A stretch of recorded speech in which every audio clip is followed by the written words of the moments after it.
Hi, my name is Acacia Tully, and this is my Comparing Authors presentation. I chose the authors Matt De La Pina and Ezra Jack Keats because I love how they both want to teach and expose children to diversity. Their books are eye-grabbing and always teach a good lesson. Children can easily relate to and apply these fiction books to their lives. The genre I chose is fiction, and fiction appeals to children and young adults. Fiction is usually short stories or novels that tell a story of made-up or imagined events and people. First, we have Matt De La Pina. He is a New York Times bestseller. He is a Newbery Medal winning author of one young adult novel and 5 children's books. The Newbery Medal is a literary award given by the Association for Library Service to Children for authors of the most distinguished contribution to American literature for children. His first picture book was in 2011 after publishing 4 young adult novels called A Nation's Hope, the story of a boxing legend, Joe Louis, which is right here. Last Stop on Market Street was his second picture book. It was published in 2015 and awarded the Newbery Medal in 2016. In 2016, he was awarded the NCTE Intellectual Freedom Award, which honors individuals or groups that merit recognition for advancing the cause of intellectual freedom. Miguel and the Grand Harmony was Matt's third picture book. It was released in 2017.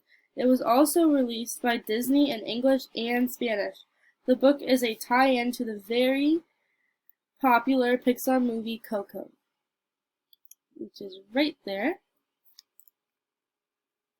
Love and Carmela Full of Wishes were both picture books released in 2018.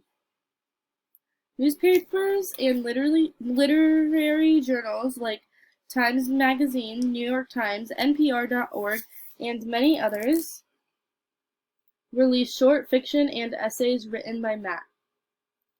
Currently, Matt De La Pina lives in Brooklyn, New York, and he teaches creative writing and visits schools and colleges all over the country. There he is with the book.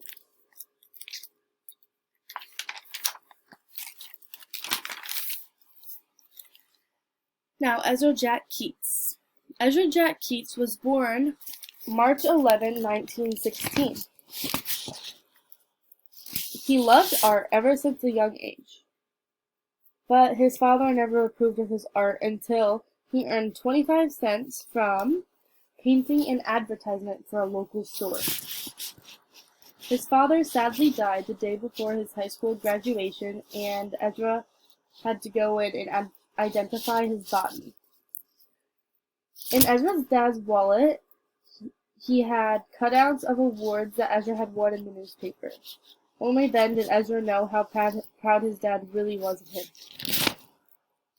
In 1940, he started working for comic book illustration, and in 1942, he worked for Fawcett Publications illustrating backgrounds and helped with the Captain Marvel comic strip. April 1943, he started serving for the U.S. Air Corps.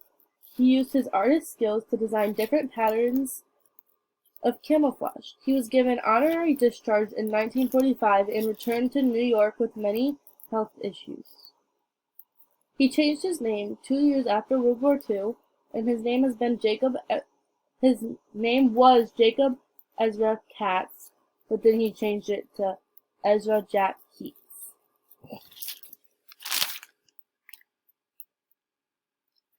In 1954, his first book illustrated was Jubilant for Sure by Elizabeth Elizabeth Hubbard. By 1965, he had illustrated 54 books. My Dog is Lost was the first book he ever authored. It was co-authored by Pat Chair. He uses minority children as central characters.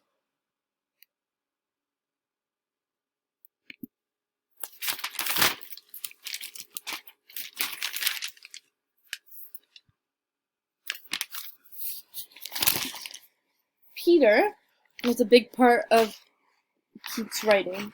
Keats started cutting out photos of children in the Life magazine in 1940.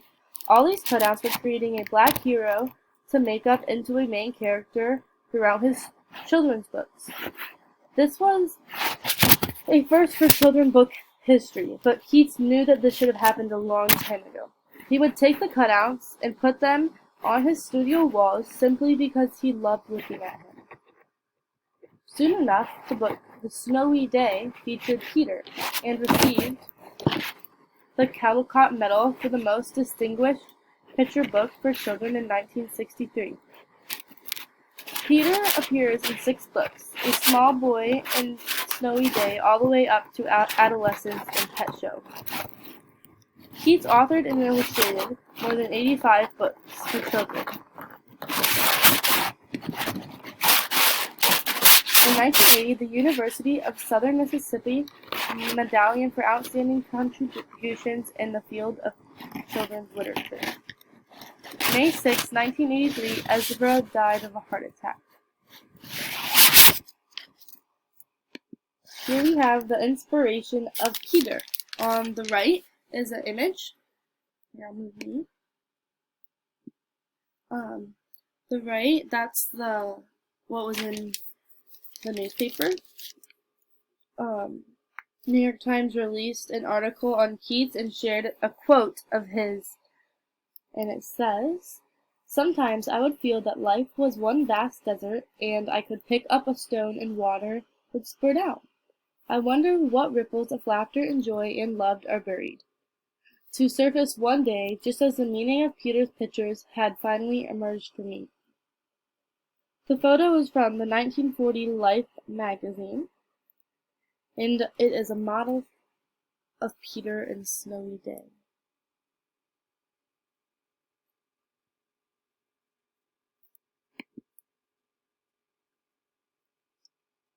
Okay, this is 3 books of Matt de la Piña's. The first one is Love, illustrated by Lauren Long, and is meant for 4 to 8-year-olds. Second one is Last Stop on Market Street, the second picture, illustrated by Christian Robinson for ages 3 to 5. Then we have Carmela Full of Wishes, illustrated by Christian Robinson for ages 3 to 6.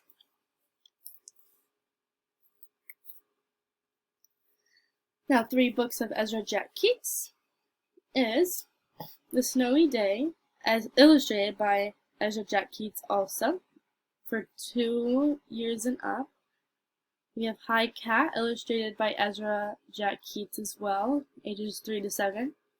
And Whistle for Willie, which he also illustrated, meant for ages 3 to 10. As you can see, they all show African American characters on the front. And so does this one. Okay, now onto, for the ages. They both cover around the same age range, which makes sense. All of their books will be enjoyed by children, whether it is read aloud or even read by the child if able.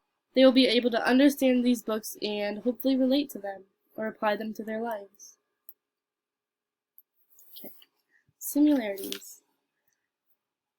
In both of their books, the artwork is very similar. I know this is on authors, but it really shows a lot that the artwork is so similar. It gives you the same vibe.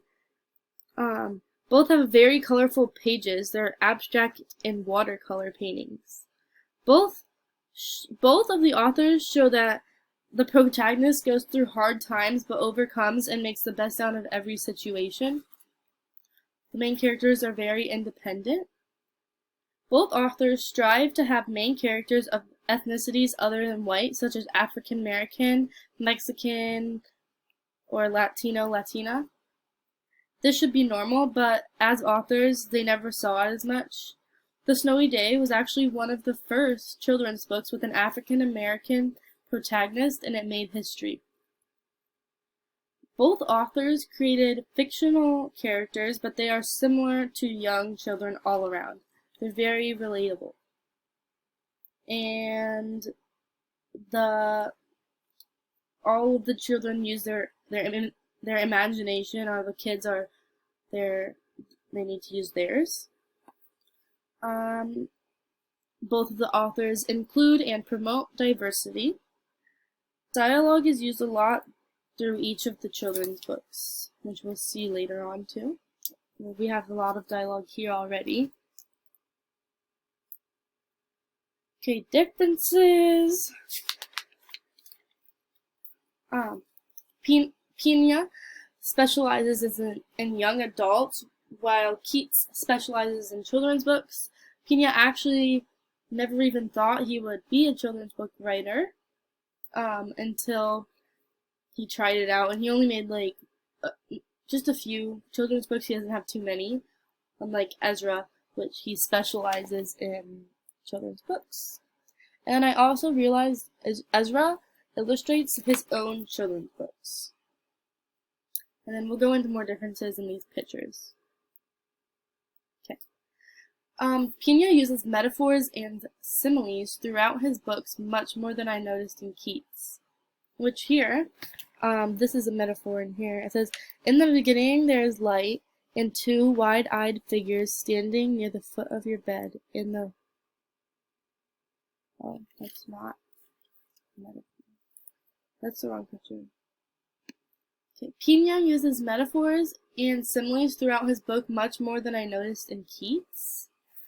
Which, yeah. And then Keats keeps a lot of the pages very simple and short, like on the left, while Pina likes to have an ample amount of words on each page, and it makes the book more complex, which is where it might come in handy, which is why the teacher or parent or babysitter will read the book, because it is a little more complex, but it's still understandable for these age groups.